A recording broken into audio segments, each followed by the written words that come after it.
মানুষ যতই উন্নত হোক, প্রকৃতির সামনে সে দুর্বল। কয়েক সেকেন্ডের কাঁপুনি পুরো শহরকে ধ্বংস করে দিতে পারে। কিন্তু একজন মুসলিম হিসেবে আমাদের জানতে হবে, এই ভূমিকম্প হঠাৎ ঘটে না। আল্লাহর অনুমতি ছাড়া কিছুই ঘটে না। প্রাকৃতিক ঘটনা হলেও এর পেছনে আধ্যাত্মিক শিক্ষা আছে। ইসলাম এসব ঘটনার মাধ্যমে মানুষকে কী বোঝাতে চায়, সেটাই আজ দেখব। ইসলামে ভূমিকম্পের কারণ।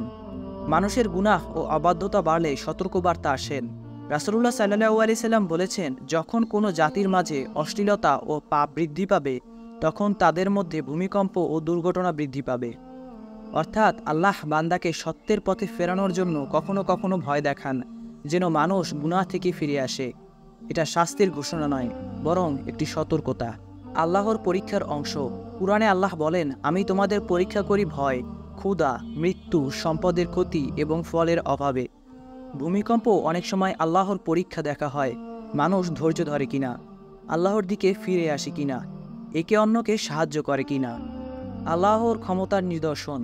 কুরআনে বারবার বলা হয়েছে, আল্লাহ তার কিছু নিদর্শন দেখান যাতে মানুষ চিন্তা করে। ভূমিকম্প সেই নিদর্শনগুলোর একটি। মানুষ যেন বুঝতে পারে পৃথিবীর মালিক সে নয়, মহান আল্লাহ তাআলা। যে মাটিতে ঘর তৈরি করে, সেই মাটি যদি একটু কেঁপে ওঠে, মানুষ অসহায় হয়ে যায়। এটাই আল্লাহর ক্ষমতার স্মরণ, মানুষকে আল্লাহর দিকে ফিরিয়ে আনার উপায়। সূরা সিজদায় আছে, আমি তাদের বড় বড় বিপদ আপদ পাঠাই যাতে তারা আমার দিকে ফিরে আসে।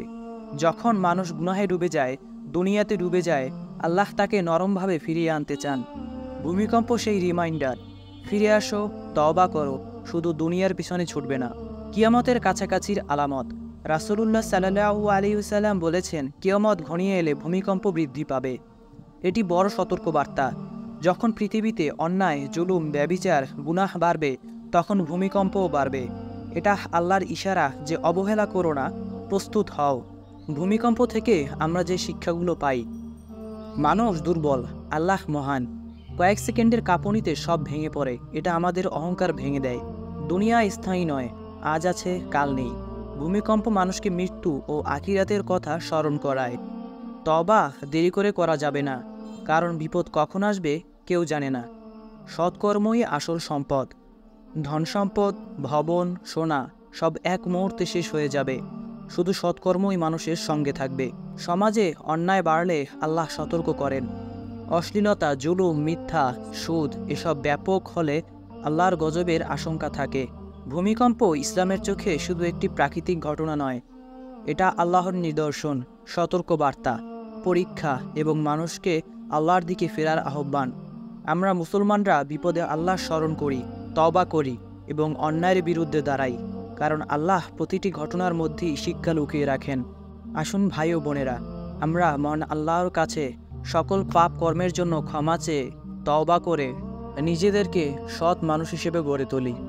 আজকের ভিডিওটি যদি আপনাদের কাছে ভালো লেগে থাকে, তাহলে চ্যানেলটিকে সাবস্ক্রাইব করে বন্ধুদের মাঝে শেয়ার করে দিতে পারেন। দেখা হবে নতুন কোনো ভিডিওতে।